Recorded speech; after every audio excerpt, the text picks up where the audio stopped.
دیکھیے عرب کا جاہلی معاشرہ جو ہے اس کا معاشرتی نظام کیا تھا؟ کیا وہاں عورتیں ننگی رہتی تھیں؟ کیا وہاں کوئی خاندانی نظام نہیں تھا؟ یہ نہ سمجھیے کہ وہاں کوئی اس طرح کا معاملہ تھا کہ کوئی خلا تھا۔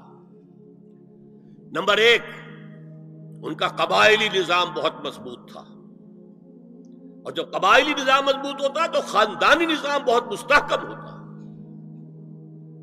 قبیلہ خاندانوں کے مجموعے کا نام ہے نا۔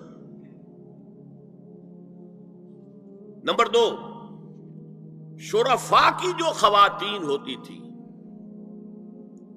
ان کے عام لباس کے علاوہ دو چیزیں اور ان کے استعمال میں رہتی تھی۔ ایک خمار، اوڑھنی، گھروں کے اندر وہ اوڑھنی اوڑھتی تھی۔ ایک جلباب، لمبی سی چادر کہ جب باہر نکلتی تھی تو اس میں اپنے پورے جسم کو لپیٹ لیتی تھی، لیکن چہرہ نہیں چھپاتی تھی۔ یہ جلباب کا لفظ قرآن میں آیا، خمار کا خمرہن، جلابیبہن، یہ الفاظ انہیں معلوم تھے نا، ان کے زیر استعمال تھے نا، ورنہ کوئی نیا لفظ کہاں سے آ جاتا؟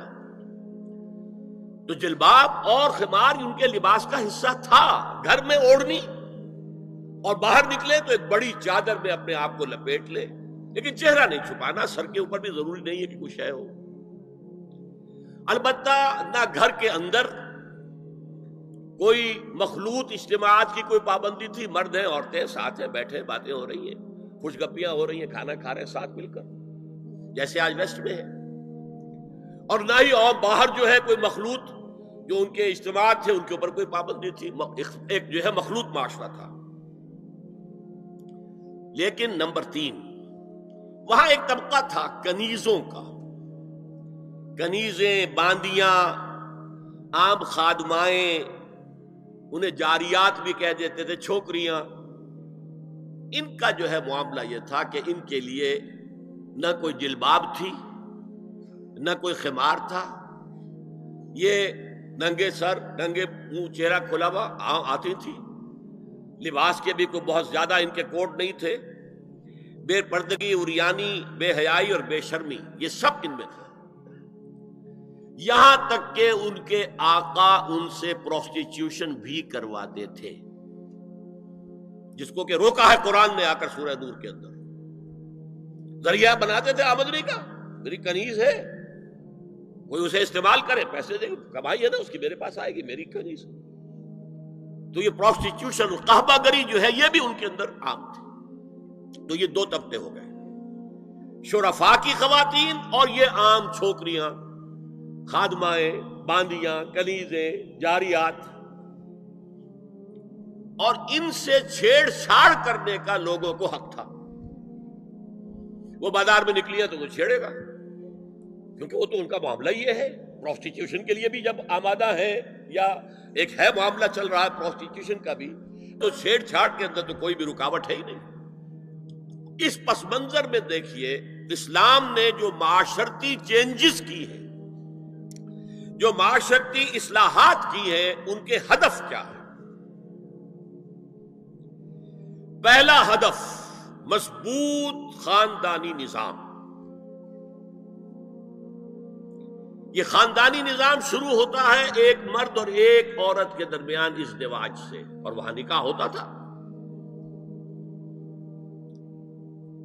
ان دونوں کے درمیان جتنی محبت ہوگی، جتنا قرب ہوگا، جتنا باہمی اعتماد ہوگا، اتنا ہی خاندان مضبوط ہوگا۔ اس لیے کہ یہ فرسٹ ڈائمنشن ہے خاندان کی، شوہر اور بیوی۔ اب شوہر اور بیوی کو اللہ نے اولاد دے دی، second dimension has been added now. استحکام خاندان کے لیے ضروری ہے کہ اولاد والدین کا ادب کرے، ان کی خدمت کرے ان کے بڑھاپے میں۔ یہ کہنے کی ضرورت نہیں تھی کہ اولاد سے محبت کرو، اولاد کی محبت تو دل میں ہے ہی ہے، اور اس کے لیے تو یہ کہنا پڑتا زیادہ محبت نہ کرو، زیادہ لاڈ پیار کرو گے بگڑ جائیں گے، ان کے محبت کی وجہ سے حرام میں منہ نہ مارو، انہیں اچھا کھلانا، اچھا پہنانا، یہ روکا گیا ہے۔ کہیں نہیں کہا گیا اپنی اولاد سے محبت کرو، وہ تو ہے، کریں گے، ہاں، لیکن بوڑھے والدین قرآن میں 5 جگہ اللہ کے حق کے فوراً بعد والدین کا حق ہے. وَقَضَىٰ رَبُّكَ أَلَّا تَعْبُدُوا إِلَّا إِيَّاهُ وَبِالْوَالِدَيْنِ إِحْسَانًا أَنِ اشْكُرْ لِي وَلِوَالِدَيْكَ. دیکھیے سورہ لقمان میں أَنِ اشْكُرْ لِي، شکر کرو میرا، میں خالق ہوں تمہارا، رب ہوں تمہارا، وَلِوَالِدَيْكَ، اور اپنے والدین کا، کیونکہ وہ ذریعہ بنے ہیں تمہارے اس دنیا میں آنے کی، اور تم جب چھوٹے سے تھے انہوں نے ہی پالا پوسا ہے، اپنا پیٹ کاٹ کر تمہیں کھلایا ہے، اپنی رات کی نیندیں حرام کر کے تمہیں پالا ہے. لہذا وَقَضَىٰ رَبُّكَ أَلَّا تَعْبُدُوا إِلَّا إِيَّاهُ وَبِالْوَالِدَيْنِ إِحْسَانًا. اور تیسری ڈائمنشن بہن بھائیوں میں رشتہ، اولو الارحام، صلہ رحمی کرو، اخوت. یہ 3 ڈائمنشن ہوئے نا. ہمارا سپیس کا تصور کیا ہے؟ 3 ڈائمنشنل سپیس، چوڑائی، لمبائی اور اونچائی یا گہرائی. تو یہ 3 ڈائمنشنز ہیں خاندان کے ادارے کی.